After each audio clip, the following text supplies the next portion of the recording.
And I think one of the reasons why K-pop Demon Hunters continues to grow and has really gone from what could have been maybe a fad to definitely most positively a phenomena is the fact that it's not just about K-pop. K-pop very much is obviously the base, but really is an extension of K-pop culture. Yeah. You see a lot of Easter eggs, a lot of hints, a lot of references to a lot of throwback details. So historians have a little in there. But more importantly is I think that whether it's, not just the music, but fashion, even food, just anything and everything that has Korea about it was really represented and really packaged and really bundled in a way where it felt very holistic and organic. And for different people, different aspects and different elements of the movie has hit with them. And so I think in many ways, this particular movie has become kind of not just a proof of concept, but really a case study of what the new phase of Hallyu and the Korean wave is, where it's not just made for Korea or made in Korea or made by Korea, but if anything, made beyond Korea, where something from the outside could very much pass itself off as being from the inside as well. And I think it made some people in South Korea a bit nervous that non-Korean companies were able to do this. What do you think was really the main driver of this K-pop going global and not necessarily involving Korean companies? Yeah, again, I think from the surface, it's safe to say, easy to say, but I think insufficient to say that it was a foreign product from a foreign studio. If you lift under the lid and looked who was driving this particular project, you had a lot of people who happened to be Korean, but not necessarily born or not necessarily raised or not necessarily living in Korea, connecting and more importantly, reconnecting. And I think what really, was really a testament to the studio wanting to make sure they didn't put something out good or great, but the best. They used a lot of consultants for different aspects of this movie just to make sure that the authenticity resonated. And so I was really happy to hear that, academics were pulled in for authenticity. I know for me during the work process, constantly things were being shown to me asking, is this accurate? Is this correct? Does this resonate? Is this authentic? And so, I was flattered I was able to get that kind of extra work.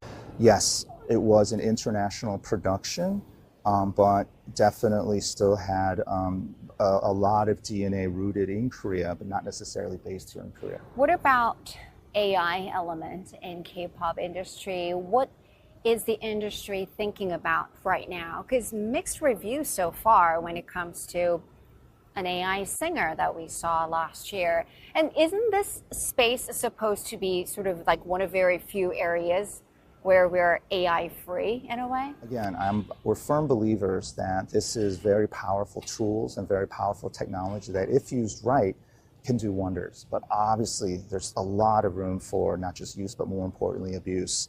But what we're seeing so far is, and I think for the most part, at least among peers, colleagues, and perhaps maybe even competitors here in Korea, is everyone's taking a bit of a somewhat cautiously optimistic approach to the application and utilization of AI in creating music. I mean, already some music associations have made it very clear, have taken a very strong stand that they will not recognize AI music as being copyrightable creative works.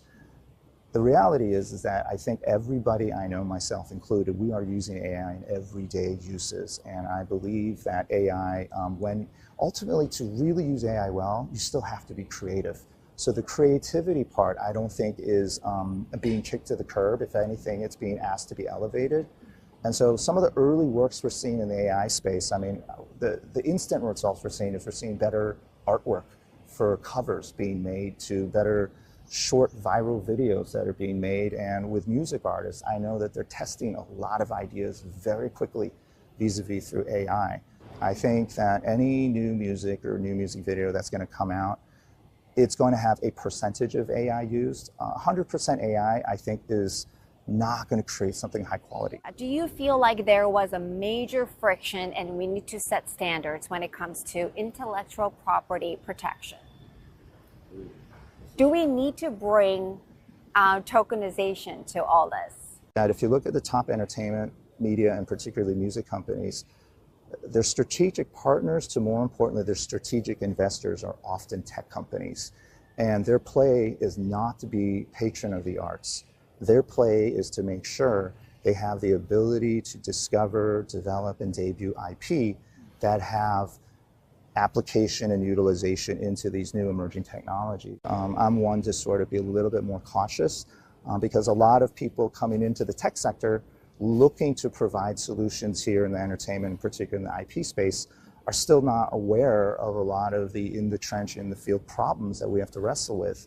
I mean, for me in the music space, we haven't figured out standardization Web 2 and the idea that this could be put into cement and sort of frozen in time like Han Solo, you know, in Star Wars in Web 3 utterly, absolutely scares me. And I know that's the future, but I think for me, for right now, I still would like to see perhaps discussions on let's go 2 steps backwards before we go one step. I should know.